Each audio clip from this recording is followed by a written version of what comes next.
अनंत काल से अनंत काल से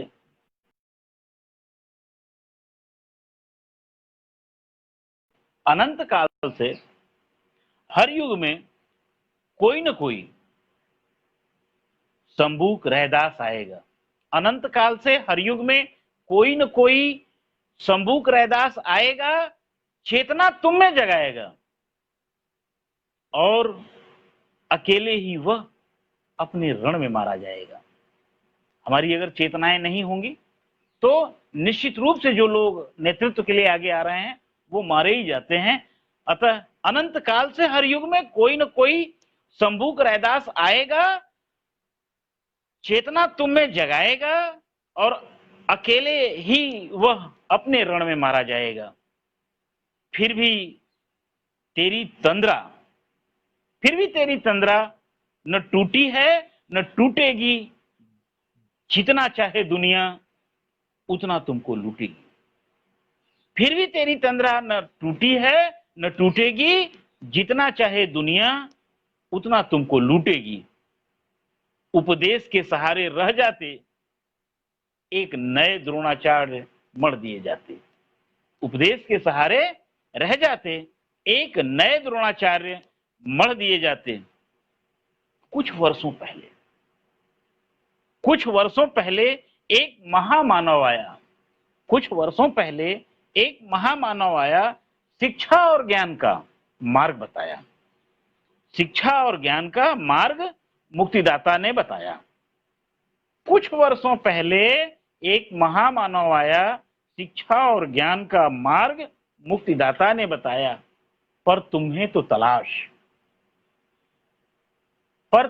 तलाश किसी मुक्तिदाता की, पेट भर जाए केवल ऐसे अन्नदाता की। बहुत बहुत स्वागत है भाई लाल बहादुर जी, आप आए, हौसला अफजाई के लिए बहुत बहुत धन्यवाद। मैंने कहा कि कुछ वर्षों पहले एक महामानव आया, शिक्षा और ज्ञान का मार्ग मुक्तिदाता ने बताया। पर तुम्हें तो तलाश किसी मुक्तिदाता की, मार्गदाता की नहीं, तुमको तो तलाश किसी मुक्तिदाता की, पेट भर जाए केवल ऐसे अन्नदाता की। ये एक पीड़ा है हमारी जो मैं आपके साथ में व्यक्त कर रहा हूं कि पर तुम्हें तो तलाश किसी मुक्तिदाता की, ऐसे अन्नदाता की। जहन से अपाहिज सिर्फ रोएंगे और गाएंगे। जहन से अपाहिज सिर्फ रोएंगे और गाएंगे, जबकि उनको है पता अब अंबेडकर नहीं आएंगे। जबकि उनको है पता कि अब अंबेडकर नहीं आएंगे, हम हाथ पर हाथ धरे क्यों रह जाते? सवाल है मेरा आज की पीढ़ी से कि हम हाथ पर हाथ धरे क्यों रह जाते? नए कातिल के चेहरे क्यों नहीं पढ़ पाते? नए कातिल के चेहरे हम क्यों नहीं पढ़ पाते? ये एक मेरी रचना थी, समर्पित आप सभी लोगों को। आप मुझे सुन रहे हैं, ये मेरा अपना सौभाग्य है। विपिन जी की हौसला अफजाई के चलते मैं आप सारे लोगों से रूबरू हूं। अच्छा लगता है अपने लोगों के बीच में आकर के कविता पाठ का करना। हम सारे लोग जो हैं, जिस समाज से आते हैं, जहां से आते हैं, कोई जरूरी नहीं है कि ये किसी के साथ नाम के साथ वो उसका टैग हो। दलित वंचित वह सभी लोग हैं जो अपने अधिकारों से वंचित कर दिए गए हैं, जो शिक्षा से वंचित कर दिए जाएं, ऐसे ही लोग जो है वह दलित होते हैं और दलित होते हैं। कविताएं गढ़ी जाती हैं सौंदर्य शास्त्र की, उसमें भूख का शास्त्र नहीं होता है। कविताएं गढ़ी जाती हैं नारी के नक्शिख वर्णन का, लेकिन नारी की पीड़ा को जो है दरकिनार कर दिया जाता है। ऐसे में हम सारे उन लोगों की ये जिम्मेवारी है जिनको समाज के निर्माण की चिंता है जिनको अच्छे नागरिक बनाने की चिंता है, वो धर्म, अंधविश्वास और पाखंड से ऊपर उठ कर करके वो आते और वो जो है, जो जो लड़ नहीं सकते थे वो लिख तो सकते हैं, और जो लिख नहीं सकते थे वो जो है सुन तो सकते हैं। तो सुनने के लिए ही सही हम सारे लोगों को जो है एक मंच पे आना चाहिए, और वो मंच जो है आज आप सारे लोगों ने उपलब्ध कराया है, जय भीम कारवां के साथियों ने। तो बहुत बहुत धन्यवाद। मेरी एक अपनी रचना है, मैं उससे पहले मैं जय भीम कहूँ, नमो बुद्धाय करूँ अपने आदरणीय अपने गार्जियन बी आर विप्लवी साहब को, जो मेरे मार्गदर्शक रहे हैं, और उनकी प्रेरणा से मैंने काफ़ी कुछ लिखा पढ़ा भी, और एक लंबा वक्त मेरा मुगल सराय में साहब के साथ मेरा गुजरा। काफ़ी स्मृतियाँ जुड़ी हुई हैं साहब। नमो बुद्धाय, जय भीम। आपने ही मतलब जो है ये जो रक्त बीज है, ये आपने ही हम लोगों के बीच में बोया था। और यहाँ से लेके हाजीपुर तक की अगर मैं याद करूँ तो बिहार के जो रचनाकार हैं, खासतौर से उनका जिनका वंचितों से नाता है, ऐसे कवियों को, लेखकों को आपने जो है काफ़ी दुलार और प्यार दिया, आदरणीय विप्लवी साहब ने। और मेरा भी सफ़र आपके साथ मुगल सराय से लेकर के हाजीपुर तक था। उन्हीं स्मृतियों को याद करते हुए मेरी एक अपनी रचना है, वो ये है कि बहेलिया। समाज में एक पात्र बहेलिया होता है, और बहेलिये की तो अपनी जाति जरूर होती है, उसका अपना पेशा होता है, ऐसा नहीं है। वो पंछियों को पकड़ता है, पंछियों को जो है बेचता है, और उसके सहारे अपने परिवार का भरण पोषण करता है। लेकिन छद्मवेशी मनुष्य जब कभी बहेलिये का रूप पकड़ता है, तब वो समाज के लिए कितना घातक होता है। तो मैंने लिखा कि बहेलिये की परिंदों से मोहब्बत बस इतनी, बहेलिये की परिंदों से मोहब्बत बस इतनी, जाल में फंस जाने तक बस सिर्फ उतनी। बहेलिये की परिंदों से मोहब्बत बस इतनी, जाल में फंस जाने तक बस उतनी। रूप कितने बहेलिये के, बहेलिये के बहुत रूप होते हैं। जयराम पासवान साहब, बहुत बहुत स्वागत है आपका, बहुत बहुत धन्यवाद। मैं कह रहा था कि रूप कितने बहुरूपीय के, क्या परिंदे भला भाप पाएंगे? रूप कितने बहुरूपीय के, क्या परिंदे भला भाप पाएंगे? मक्कार, झूठा और फरेबी भी, मक्कार, झूठा और फरेबी भी, उसकी तो पहचान इतनी, बहेलिये की परिंदे से मोहब्बत बस इतनी, जाल में फंस जाने तक बस सिर्फ इतनी।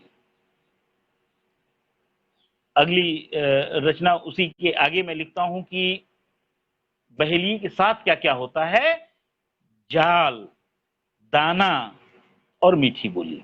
ये एक बहेलिये का स्वभाव होता है कि जाल, दाना और मीठी बोली, सकल सूरत भी बड़ी भोली। अब वो अपने रूप को अगर विभत्स बना के जाएगा तो हो सकता है कौआ भी डर जाए, लेकिन नहीं, जाल, दाना और मीठी बोली, सकल सूरत भी बड़ी भोली। शिकार से सधे, शिकारियों से सधे कदम उसके, बहेलिये के। जाल, दाना और मीठी बोली, सकल सूरत भी बड़ी भोली, शिकारियों से सधे कदम उसके, चाल भी चालबाजों जितनी। ये खूबी है बहेलिये की कि उसके साथ क्या है कि जाल है, दाना है और मीठी बोली, सकल सूरत भी बड़ी भोली, शिकारियों से सधे कदम उसके, चाल भी चालबाजों जितनी। प्रेम जंगल से बाजों से यारी। ये बहेलिये की खूबसूरत, बहेलिये के दिमाग की उपज होती है, वो ये कि उसका जो है प्रेम जंगल से और बाजों से यारी। सीखी है उसने इतनी मक्कारी। उसके दो रूप हैं, ये प्रेम जंगल से और बाजों से यारी। सीखी है उसने इतनी मक्कारी, बिना मर्जी के उसके बुलबुल गए। कितनी दहशत होती है बहेलिये की। आज के समाज में भी जो बहेलिये हैं, हमारे बीच में जो बहेलिये हैं, वो क्या चाहते हैं? वो मैंने कहा कि प्रेम जंगल से सीखा उसने, प्रेम जंगल से बाझों से यारी सीखी है उसने, इतनी मक्कारी अब बिना मर्जी के उसके बुलबुल गाए, बुलबुल से उसकी खार इतनी, बहेलिये की परिंदे से बस मोहब्बत इतनी, जाल में फंस जाने तक बस सिर्फ उतनी। ये बहेलिये के बारे में मैंने बहेलिये के बहाने से मैंने कुछ कहने की कोशिश की है, और आप तक अगर ये पहुंच पा रही है हमारी बात तो अच्छा है कि आप उस बहेलिये के चरित्र को जानें और देखें कि उस बहेलिये के रूप में हमारे भी समाज में जाल और दाना पानी लिए हुए लोग जो है डाल करके जो है यहाँ बैठे हुए हैं कि कब कहाँ किसको फंसा लिया जाए। तो आइए चलिए आते हैं हम अपनी एक रचना पर। पारितोष राय जी, बहुत बहुत धन्यवाद। आपने कहा रियली गुड पोएम, अच्छा लगा। मैं अपनी एक दूसरी रचना में प्रस्तुत कर रहा हूं जिसका शीर्षक है मेरे नाग देवता। ये अभी हाल ही में नाग पंचमी बीती है और लोगों ने सांप को याद किया, मैंने भी याद किया। वो आपके सामने प्रस्तुत है। वो ये है कि सांप तो सामने ही था, सांप तो सामने ही था, भी आता मेरे सलामती की दुआ कर वो पीछे को मुड़ जाता। दामोदर मौर्य सादर, नमो बुद्धाय, स्वागत है आपका भी। वो ये कि सांप तो सामने ही था, सामने जब भी आता मेरी सलामती की दुआ कर वह पीछे मुड़ जाता। मुझे मेरी दादी ने बताया था कभी कि बचवा, सांप जो है सुबह उठ करके इस बात की प्रार्थना करता है कि उसकी मुलाकात जो है इंसान से न हो। अर्थात जो सांप होता है वो जो है इंसान का सामना कभी नहीं करना चाहता है, लेकिन सांप तो सामने ही था, सामने जब भी आता मेरी सलामती की दुआ कर वह पीछे को मुड़ जाता। उसको भी अपनी जान का भय रहता है और वो जो है इंसान को देख करके वो अपना रास्ता बदल लेता है। सांप इतना अपने प्रति जो है ईमानदार होता है, लेकिन उसके आगे मैंने लिखा कि पर मुझको जिसने डसा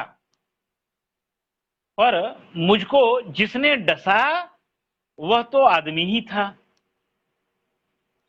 पर मुझको जिसने डसा वह तो आदमी ही था, माद उसकी मेरी अपनी आस्तीन थी। आस्तीन के सांप की बात ज्यादा आप तक नहीं समझानी है आपको, आप खूब समझते हैं कि आस्तीन के सांप होते क्या हैं। कि पर मुझको जिसने डसा वह तो आदमी ही था, माद उसकी मेरी अपनी आस्तीन थी, उसमें आराम से रहता। ये जो आस्तीन के सांप हैं ये बड़े मजे में रहते हैं, जिस किसी के भी साथ होते हैं बड़े आराम में रहते हैं, इनको कोई कष्ट नहीं होता है, बल्कि उसको ही कष्ट होता है जो आदमी जो है यह जानते हुए भी कि ये जो है कभी न कभी धोखा देगा, कभी न कभी डसेगा, फिर भी जो है उसको पाल करके रखता है। कहा हमने कि पर मुझको जिसने डसा वह तो आदमी ही था, माद उसकी मेरी अपनी आस्तीन थी, उसमें आराम से रहता, मेरे रोने से पहले वह ही रो देता, मेरे रोने से पहले वह ही रो देता।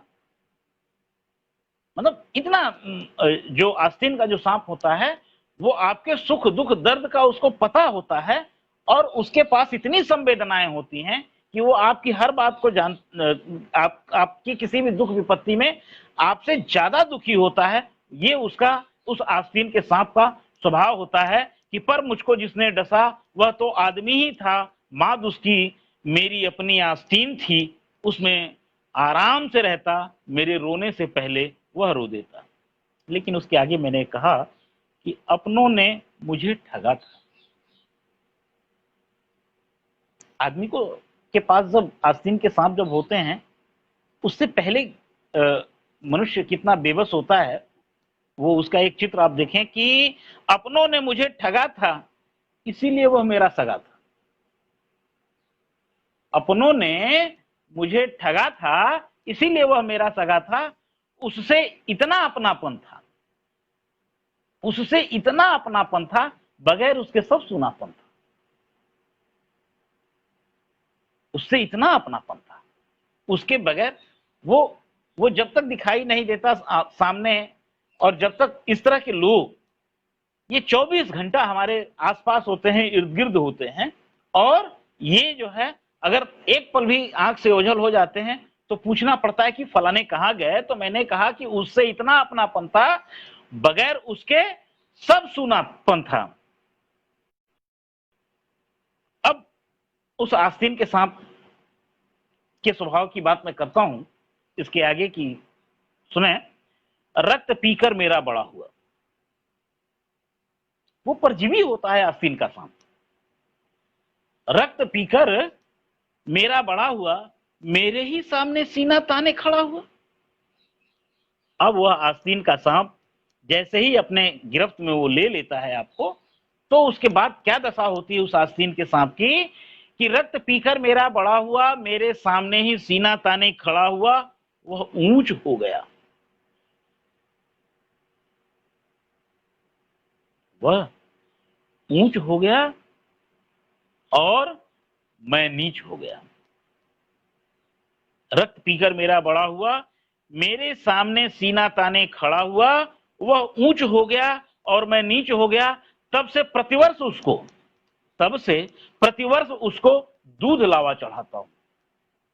तब से प्रतिवर्ष उसको दूध लावा चढ़ाता हूं।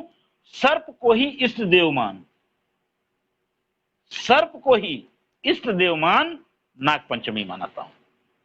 ये व्यथा है हमारी कि हम जो है हर साल जो दूध लावा चढ़ाते हैं, आदमी की बजाय सांप को ही अपना देवता मान लिए, और रक्त पीकर मेरा बड़ा हुआ, मेरे सामने ही सीना ताने खड़ा हुआ, वह ऊंच हो गया और मैं नीच हो गया। तब से प्रतिवर्ष दूध लावा चढ़ाता हूं, सर्प को ही इष्ट देव मान नाग पंचमी मनाता हूं। शायद यही व्यवस्था जो है भारतीय सामाजिक संस्कृति में भी है कि कोई कैसे ऊंच हो जाता है और कोई कैसे जो है जीते जी नीच हो जाता है। तो आदमी का क्या, फिर मैंने कहा कि आदमी का क्या, जिस थाली में खाएगा उसी में छेद करेगा। जिस थाली में खाएगा उसी में छेद करेगा। आदमी होके आदमी से मृत्यु पर्यंत भेद करेगा। आदमी होकर के आदमी से मृत्यु पर्यंत भेद करेगा। सांप सांप डसे तो आदमी बच भी जाए। सांप डसे तो आदमी सांप डसे तो आदमी बच भी जाए। जब आदमी को आदमी डसे तो भला आदमी बच भी न पाए। आदमी को आदमी डसे तो आदमी बच भी न पाए। यह मेरी अपनी रचना थी जिसका शीर्षक था मेरे नाग देवता। ये मेरे नाग देवता जो हैं ये मनुष्य से तो ज्यादा अच्छे हैं। कम से कम जब तक हम उन्हें नुकसान नहीं पहुंचाते हैं, जब तक हम उनको छेड़ते नहीं, तब तक वो हमको डसते नहीं है। लेकिन आदमी की निगाह जैसे ही आदमी पर पड़ती है वैसे ही जो है वो डस लेता है और उसका संसार समाप्त हो जाता है। बहुत बहुत धन्यवाद अरविंद पासवान साहब, आपने काफी मेरी हौसला अफजाई की। अच्छा लग रहा है आप लोगों को सुन करके। मैं ये चाहूंगा कि आप लाइक और शेयर भी करें इसको, ताकि लोगों तक ये बात पहुंच पाए। शेयर आप इसे जरूर करें।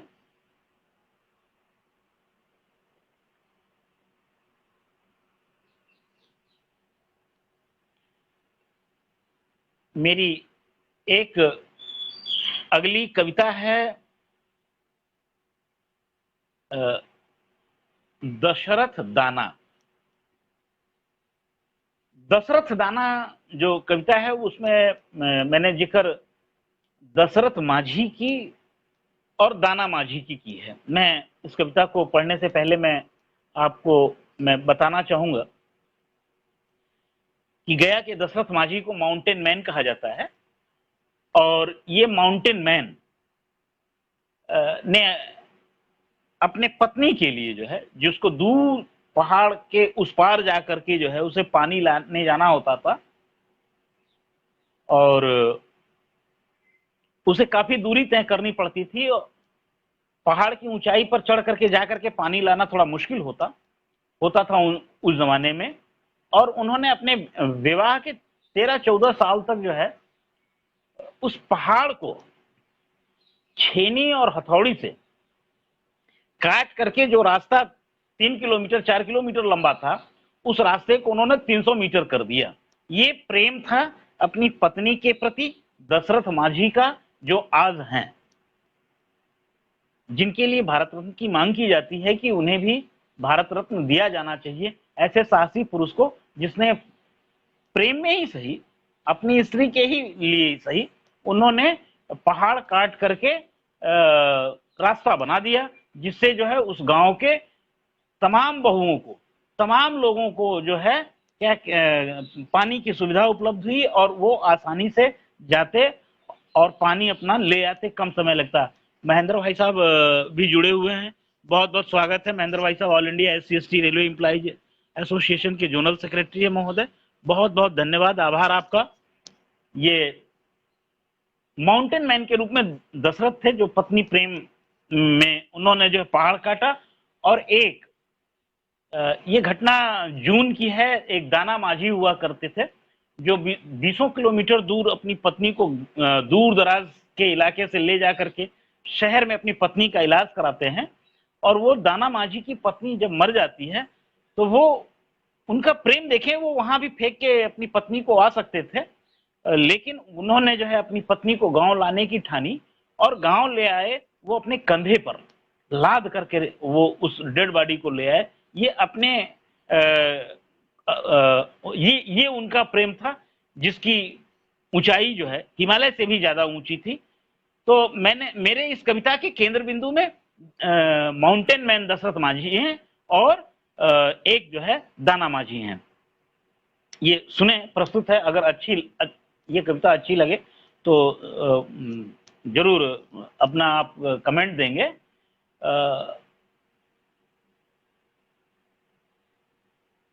मुझे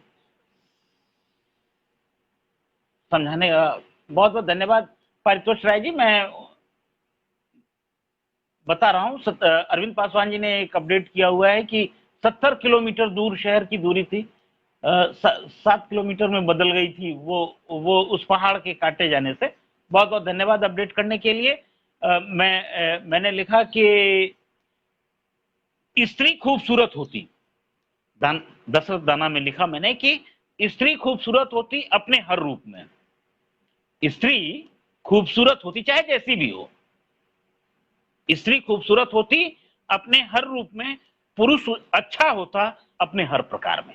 चाहे जैसा भी पुरुष है, जैसा भी आदमी है, वो अपने हर प्रकार में वो अच्छा होता है। वो अपने उत्तरदायित्वों का जैसे भी निर्वहन कर रहा होता है, वो परिवार का मुखिया होता है, तो वो जो है अच्छा होता है।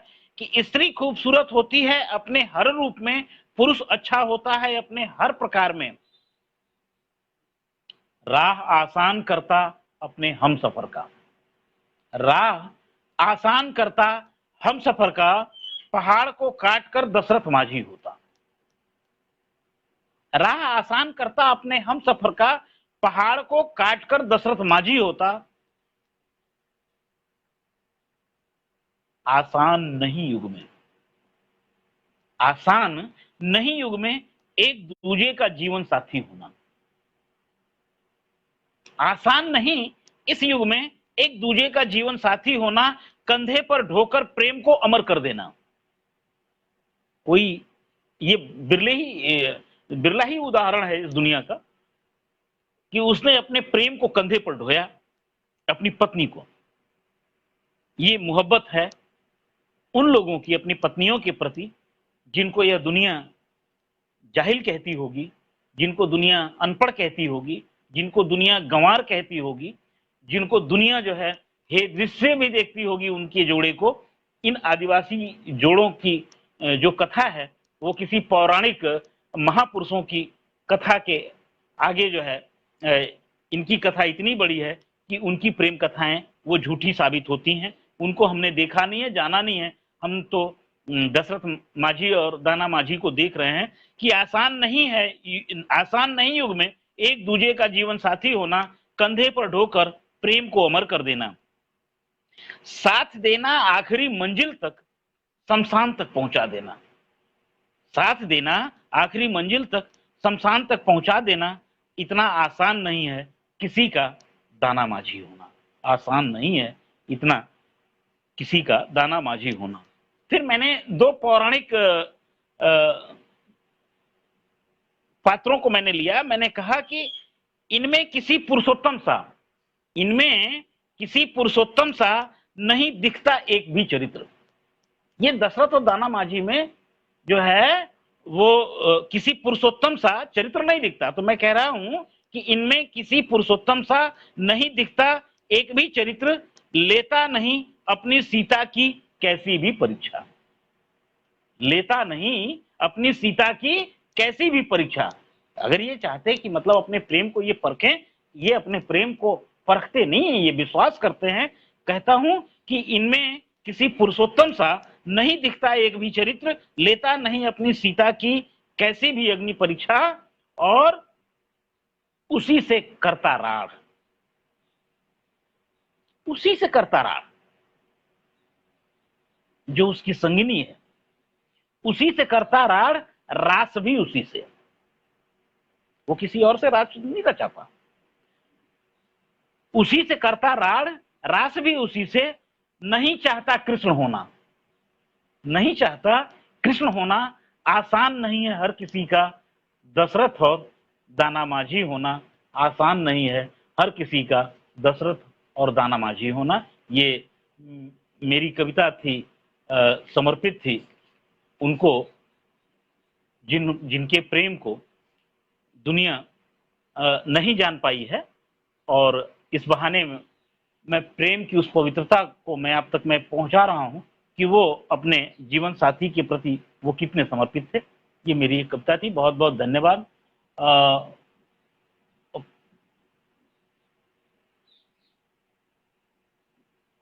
पारितोष राय जी लिखते हैं कि पुरुषोत्तम तो सब छलिए थे। बहुत खूब पुरुषोत्तम साहब, पारितोष राय साहब, छलियों ने ही रास रचाए। हमारे जो आदरणीय विप्लवी साहब हैं उन्होंने कहीं कहा हुआ था कि अनगढ़ दुख रुक्मिणियों की पढ़ी लिखी हैं राधाएं। तो मैं अपने इस काव्य पाठ के अंत में मैं आदरणीय विप्लवी साहब की भी एक रचना मैं पढ़ूंगा। तब तक आप हमारे साथ बने रहें। और मेरी एक दूसरी रचना प्रस्तुत है, वो जिसका शीर्षक है आज तुम सरकार हो। ये बिल्कुल हमेशा लोकतंत्र के साथ ये जो होता आया है, जो मतदाता है कैसा ठगा रह जाता है। वो एक वानगी उसकी आप देखिए कि लोकतंत्र में जो वोट का अधिकार लोगों को मिला और वोट देने के बाद जो मतदाता की क्या स्थिति होती है, प्रतीकों के सहारे मैंने कुछ कहने की मैंने कोशिश करी थी। हालांकि उसकी भाषा थोड़ी तल्ख जरूर होगी, तो माफ करेंगे आप हमको, क्योंकि कहना पड़ता है वो कि आज तुम सरकार हो, आज तुम सरकार हो, कल तलक तुम मेरे पांव की जूती थे। लोकतंत्र में तो हर 5 साल आदि बात बदल जाता है। पहले राजा पेट से पैदा होता था, अब राजा वोट से पैदा होता है। तो ये जो राजाओं के, नए राजाओं के जो पैदा होने का जो चरित्र लोकतंत्र में है, उसमें एक मतदाता की जो पीड़ा है पारितोष राय जी, कि आज तुम सरकार हो, कल तलक तुम मेरे पांव की जूती थे। भूल गए तुम औकात, चक्कर लगाए गलियों के, घर घर पसारे हाथ, फैलाई फटी पुरानी झोली, मांगा एक एक मत, और साधारण को भी बताया देवतुल्य, और साधारण को भी बताया देवतुल्य। ये चरित्र होता है उन नेताओं का जो जनता से वोट मांगने जाते हैं, जनता के बीच में जाते हैं, कि भूल गए तुम औकात, चक्कर लगाए गलियों के, घर घर पसारे हाथ, फैलाई फटी पुरानी झोली, मांगा एक एक मत, और साधारण को भी बताया देवतुल्य। अब उसके बाद क्या होता है वो प्रस्तुत है आपके सामने, कि आज असाधारण सरकार हो, आज असाधारण सरकार हो, केचुल की तरह बदले कपड़े। वो जो राजा हो जाता है लोकतंत्र में, राजा होने से पहले जो उसकी स्थिति होती है, वो स्थिति तत्काल बदल जाती है। होता क्या है कि फिर वो आज असाधारण सरकार हो, केचुल की तरह बदले कपड़े, आ गए अपने औकात में, नफरत के बीज बो गए मेरे घर आंगन में, नफरत के बीज बो गए मेरे घर आंगन में, क्या फिर नहीं आओगे, क्या फिर नहीं आओगे देवतुल्य के दर पर। अब यहां मतदाता झुंझलाया हुआ है। अब चाहे जो भी स्थिति परिस्थिति हो, ये मैं नहीं जानता हूं, लेकिन मैंने जो कहा कि वो अपने बीच जो समाज में जो है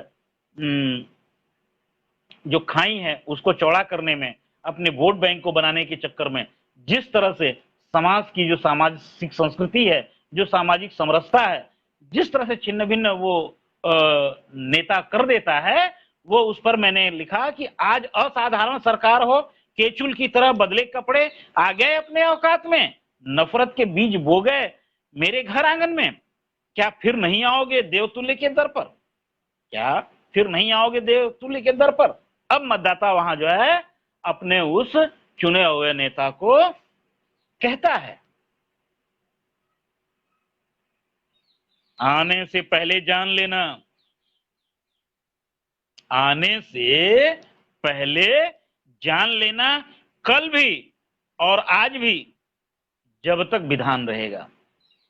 आने से पहले जान लेना, कल भी और आज भी जब तक विधान रहेगा, मेरे चरण रज ही, मेरे चरण रज ही सरकार के माथे का राज तिलक रहेगा, मेरे चरण रज ही सरकार के माथे का राज तिलक रहेगा, और तुम मेरे धूल सने, और तुम मेरे धूल सने पांव की जूती रहोगे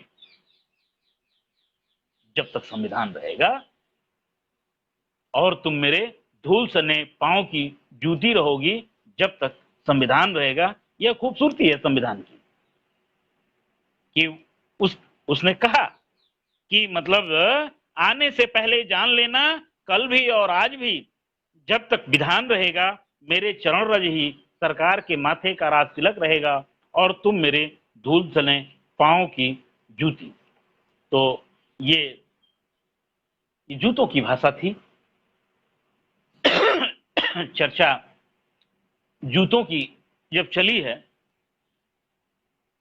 तो बिपिन टाइगर साहब लिखते हैं कि आने से पहले जान लेना जब तक विधान रहेगा।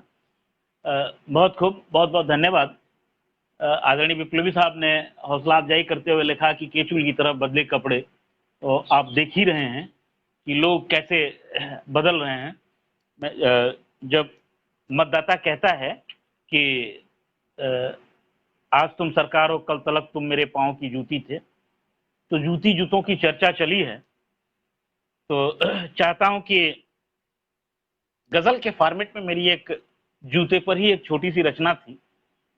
आपकी इजाजत लेकर के मैं पढ़ना चाहता हूं। आप सभी का स्वागत है। वो ये मैंने मतलब ये फॉर्मेट, मैं गजलकार तो नहीं हूं, लेकिन मैंने उसमें लिखने की कोशिश की है कि जमाने में भला एक जूते से क्या हो पाता है। एक जूता अगर आपके पास हो तो कुछ नहीं हो सकता है। आप एक पैर का जूता पहन के चल भी नहीं सकते। तो मैं कहता हूं कि जमाने में भला एक जूते से क्या हो पाता है, और दो जूते न मिले तो आदमी चल नहीं पाता है। लोग कहते हैं कि मारब दू जूता, तो दो जूता मारने के बाद भी आदमी चल देता है, और नहीं तो जब तक पांव में दो जूते न हो तो नहीं चल पाता है। तो जमाने में भला एक जूते से क्या हो पाता है, दो जूता न मिले तो आदमी चल नहीं पाता है। लातों के भूत गद बातों से मान जाते। लातों के भूत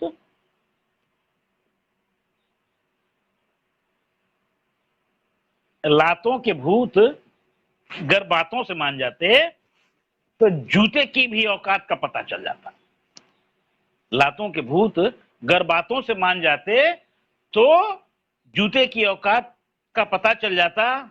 और फिर मैं उसके आगे कहता हूं कि सुदामा की पनही जब से जूता हुई। सुदामा की पनही, जूते को लोग पनही भी कहते हैं, पहले ऐसे ही होता था। मतलब पनही मशहूर है। सुदामा और कृष्ण के प्रसंग में आती है कि पाह उपाना नहीं की सामा। तो सुदामा की पनही जब से जूता हुई, सड़क से संसद तक जूता चल जाता है। सड़क से संसद तक जूता चल जाता है। ये एक घटना याद आती है हमको कि वो चुने हुए प्रतिनिधियों ने आपस में जूतम पैजार कर लिया था। तो ये जो पंक्तियां थी वहीं उन्हीं लोगों से प्रेरित थी कि सुदामा की पनही जब से जूता हुई, सड़क से संसद तक जूता चल जाता है। और जूते की महिमा देखिए कि जूते में कितनी ताकत होती है कि घंटा छोड़ जब से हाथ में जूता थामे, घंटा छोड़ जब से हाथ में जूता थामे, चमड़े का सिक्का उनका चल जाता है। चमड़े का सिक्का उनका चल जाता है। बहुत बहुत धन्यवाद महेंद्र कुमार जी। मैं लिखता हूं उसके आगे वो अंतिम बंद था उसका कि जूता बनाने वालों की अब तो जय बोलो। जूता बनाने वालों की अब तो जय बोलो, उन्हीं की बदौलत तुम्हारा राज चल जाता है। उन्हीं की बदौलत तुम्हारा राज चल जाता है। जमाने में भला एक जूते से क्या हो पाता है, दो जूता न मिले तो आदमी चल नहीं पाता है।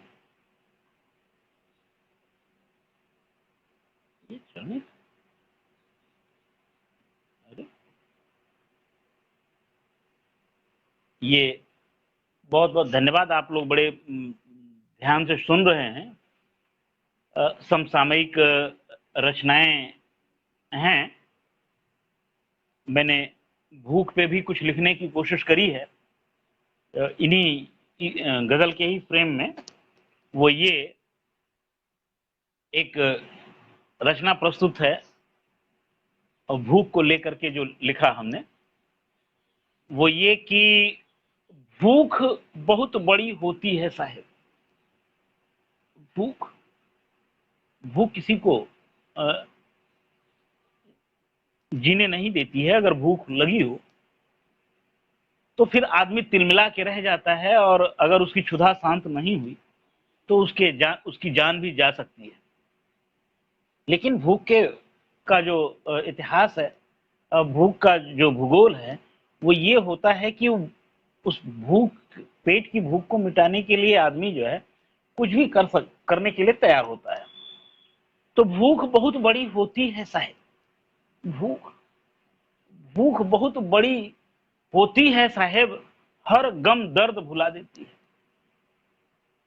भूख जो होती है जब लगती है, डेड बॉडी घर में पड़ी होती है, लेकिन फिर भी जो है व्यक्ति जो होता है वो भोजन के जरूर कर लेता है, चाहे जैसे भी हो उसकी व्यवस्था होती है। तो भूख का, और ये भूख ही जो है गरीबों की, दलितों की, शोषितों की, वंचितों की कमजोरी है।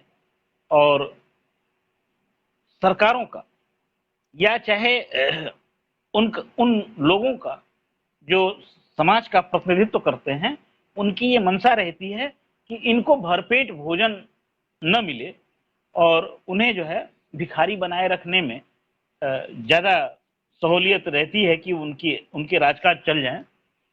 तो मैंने लिखा कि भूख बहुत बड़ी होती है साहेब, हर गम दर्द भुला देती है। आ रोए जब माँ के नैनों का तारा, रोए जब माँ के नैनों का तारा, उसको चांद दिखाकर सुला देती है, उसको चांद दिखाकर सुला देती है। उसके आगे के बनने शेर हैं कि सियासत के तुम फकीर हो साहेब, सियासत के तुम फकीर हो साहेब, हमें तेरी झूठी बातें रुला देती हैं, हमें तेरी झूठी बातें रुला देती हैं। उछल कूद के झूठ बोले हो साहेब, उछल कूद के झूठ बोले हो साहेब, झूठ तेरा सच को भी झुठला देती है। मतलब झूठ को ऐसा परोसते हैं हमारे तारणहार कि वो झूठ जो है हमको जो है सच दिखने लगता है, जिस पर वो अपना राज चला ले जाते हैं। कि सियासत के तुम फकीर हो साहेब, हमें तेरी झूठी बातें रुला देती हैं, और उछल कूद के झूठ बोले हो साहेब, झूठ तेरा सच को भी झुठला देती है। अगला शेर है कि मुनिया निर्वस्त्र खड़ी चौराहे पर साहेब, ये सियासत का सच है, इसको इनकार नहीं किया जा सकता है। देखें कि मुनिया निर्वस्त्र खड़ी चौराहे पर साहेब, और जुम्मन को भीड़ जला देती है। मुनिया निर्वस्त्र खड़ी चौराहे पर साहेब, और जुम्मन को भीड़ जला देती है। किस गुरूर में अकड़े हो साहेब, किस गुरूर में अकड़े हो साहेब, मरने पर दुनिया भुला देती है, मरने पर दुनिया भुला देती है। भूख बहुत बड़ी होती है साहेब, हर गम दर्द भुला देती है। बहुत बहुत धन्यवाद। अंजना चौधरी जी भी जुड़ गई हैं, स्वागत है अंजना चौधरी जी का भी। आप लोग बड़े शिद्दत से हमें सुन रहे हैं, और मैं ये चाहूँगा कि आप इसे लाइक, शेयर और कमेंट भी करते रहें, ताकि ये लोगों तक पहुँचे भी। ये एक और रचना है, वो हालांकि समसामयिक ही है, वो समसामयिक ही लगेगा। मैंने कोशिश करी है कि जो रचनाएं हैं वो आप तक पहुंचे। तुमने काठ की हांडी चढ़ाई है, तुमने काठ की हांडी चढ़ाई है, खिचड़ी भी हमने उसी में पकाई है। एक दूसरे के दांव पेच जानते हैं, तभी वो कह पा रहे हैं कि तुमने काठ की हांडी चढ़ाई है और हमने भी खिचड़ी उसी में पकाई है। कुछ प्रतीकों के माध्यम से आपका ध्यान मैं उधर आकृष्ट करना चाह रहा हूं कि बाज कर रहा बुलबुलों की गिनती, बाज कर रहा बुलबुल, कौवे ने उसमें अपनी अकल भिड़ाई है, उसमें अपनी अकल भिड़ाई है। किससे किससे करें फरियाद ये मछलियां, किससे करें फरियाद ये मछलियां, कि सांप ने नदी में डुबकी लगाई है, कि सांप ने नदी में डुबकी लगाई है। और पूरा चमन था तितलियों के हवाले। पूरा चमन था, पूरा चमन था तितलियों के हवाले। भौरों ने फूलों की खुशबू चुराई है, भौरों ने फूलों की खुशबू चुराई है। और बाग के पंछी उड़ के जाएं कहां। मैं कह रहा था कि बाग के पंछी उड़ के जाएं कहां। बाग के पंछी उड़ के जाएं कहां, हुकूमत ने अपनी जाल बिछाई है। बाग के पंछी उड़ के जाए कहां, हुकूमत ने अपनी जाल बिछाई है। एक इसी के आगे का एक शेर आपकी नजर है, वो ये कि शाह का हुक्म है, शाह का हुक्म है कि जय बोलो। शाह का, शाह का हुक्म है कि जय बोलो। शाह का हुक्म है कि जय बोलो, नहीं तो दुनिया से तेरी विदाई है, नहीं तो दुनिया से तेरी विदाई है। और आखिरी बंद है उसका, आखिरी लाइन है कि मर जाते भूख से कि इससे पहले, मर जाते भूख से कि इससे पहले आसियाने में किसी ने आग लगाई है। तुमने काठ की हांडी चढ़ाई है, खिचड़ी भी हमने उसी में पकाई है। ये मैंने कुछ कहने सुनने का मैंने प्रयास किया, आप सारे लोगों को बताने का प्रयास किया कि अपनी बातों को हम लोगों तक पहुंचा सकते हैं। अगर ये तो लोगों में चेतना इनसे मिल सकता है तो हम लोगों का लिखना पढ़ना सार्थक हो जाए। क्योंकि लोगों को सुनना भी है, लोगों को पढ़ना भी है और लोगों को लिखना भी है। जो लिख नहीं सकते हैं वो सुन सकते हैं, और जो सुनेंगे वो वही जो है समाज के निर्माण में जो है वो अपनी भूमिका का निर्वहन कर पाएंगे। ये साहित्य ही समाज का दर्पण होता है, और यह दर्पण झूठ नहीं बोलता है। कभी ही जो है क्या कहते हैं समाज को दिशा देता है। समाज के निर्माण में उसकी अहम भूमिका होती है। जब भी कभी राजा संकट में होता है, गद्दी खतरे में होती है, जब भी कभी मनुष्य अवसाद में होता है, जब भी कभी मनुष्य कभी दुखी होता है, तो उसको जो है यही कविता ही जो है उसे संभालती है और उसे जो है रास्ते पर ले जाती है। आइए, अब चूंकि समय धीरे धीरे हो चला है, मैंने कार्यक्रम शुरू करने से पहले मैंने आपसे कहा था कि जिनसे मैं काफी मैं प्रेरित रहा, जिनके सानिध्य में रह करके हम लोगों ने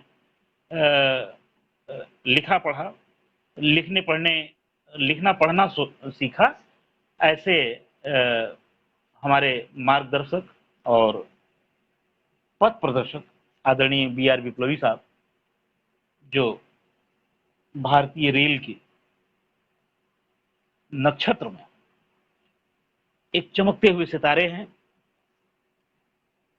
दलित साहित्य के प्रति उनका चिंतन अगाध है, और उन्होंने बिना किसी की परवाह किए जिस तरह से सच लिखने की हिम्मत उन्होंने जुटाई और जिस तरह से लोगों को उन्होंने प्रेरित किया, ऐसे आदरणीय BR विप्लवी साहब की एक रचना का मैं पाठ आप तमाम दर्शकों के लिए मैं करना चाहता हूं। आप सबकी इजाजत है।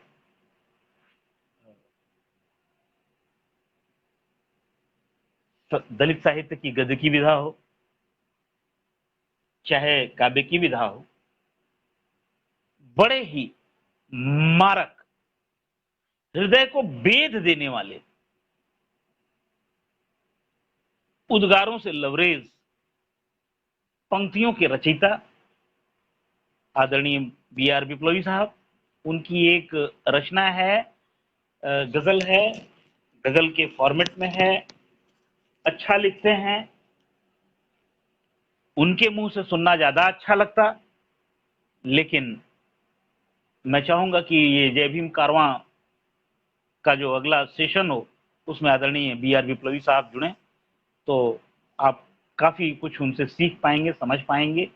और खास तौर से यह पीढ़ी जो है पीढ़ी के लिए काफी आवश्यक है कि वो बी आर विप्लवी को जरूर एक बार सुने। विप्लवी साहब लिखते हैं कि अमन के वास्ते जो उड़ानों पे थे, अमन के वास्ते, अमन के वास्ते जो उड़ानों पे थे, सब निशाने उन्हीं बेजबानों पे थे। अमन के वास्ते जो उड़ानों पे थे, सब निशाने उन्हीं बेजबानों पे थे, और वे जमीनों के दुख क्या समझ पाएंगे। वे जमीनों के दुख, वे जमीनों के दुख, वे जमीनों के दुख क्या समझ पाएंगे। वे जमी पर कहां, आसमानों पे, वो जमी पे कहां, आसमानों पे थे। अब पत्थरों पर मेरे नक्शे पा रह गए, पत्थरों पर, पत्थरों पर, पत्थरों पर, पत्थरों पर मेरे नक्शे पा रह गए। उम्र के बोझ यूं मेरे शानों पे थे, उम्र के बोझ यूं मेरे शानों पे थे। शानों मतलब कंधों पे थे। उम्र के बोझ यूं मेरे शानों पे थे। रोज दरिया से, रोज दरिया समंदर से मिलता रहा, रोज दरिया समंदर से मिलता रहा। क्या होता है देखें आप, सौंदर्य देखें यहां इन पंक्तियों में कि रोज दरिया समंदर से मिलता रहा, हाथ मलते जजीरे मुहानों पे थे, हाथ मलते जजीरे मुहानों पे थे। घर में रहने का हक उन्हें भी तो दो। विप्लवी साहब